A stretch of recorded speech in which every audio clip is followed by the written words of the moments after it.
I fingers crossed that we can all go out and about. I don't really think that'll happen. I think that it's going to be a very different Halloween this year, but it doesn't have to be bad. And for a lot of people, Halloween is their favorite season. Halloween, Thanksgiving are my favorite seasons. Actually, it's, holidays to celebrate.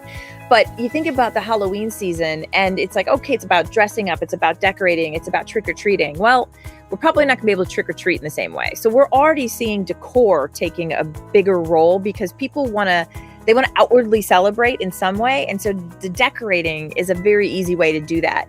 But they still want to, like, on the day, have some sort of experience. So we're leaning heavily into like the booing and the ghosting, which for people who don't know what that is, that's you get like a bag and you fill it with treats and things, and you go leave it on somebody's doorstep and you ring the doorbell and you run away and they don't know who it's from. It's the booing and the ghosting, right?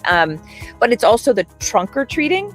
So you're able to put like goodie bags in your trunk at the end of your driveway. And so people can go and take an item. So you're not necessarily having the face-to-face interaction. There's certainly a social distancing.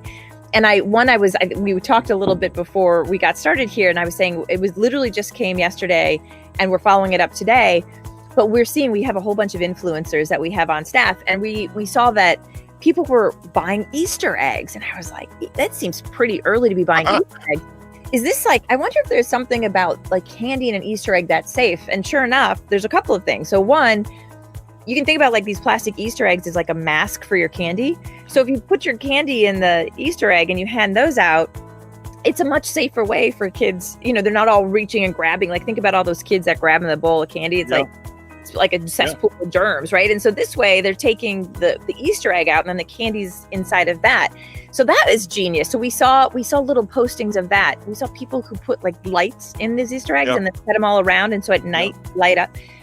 Lots of things. We are trying to lean into this same notion too. So when people order online and have it shipped from our distribution center, it comes in a box. You get stuff in a box. Well, for Halloween, our boxes are orange, and they've got like a black jack-o'-lantern on the faces of them. And then we give instructions for how to carve out that black part of the jack-o'-lantern and put like a glow stick in it, and then stack them on your yard. And so it almost becomes kind of like an actual pumpkin, but there are these boxes, and it becomes your own sort of decor. So like I said, the creativity is there. We just have to lean into it. And we do want to be inspiring for people. We do want to make it easy for people to do these things. And, we do follow what we see people already starting to do. And our influencers are amazing. Like, these people, like, they come up with ideas and we just jump on them as quickly as possible. And I think that is a part of that can-do attitude. Right. People see something like, we can do this, let's do that. And let's just test it. If it doesn't work, that's fine. And so we do have a fail fast forward mentality too. We don't punish people for trying something that doesn't work. What do we learn? That's important.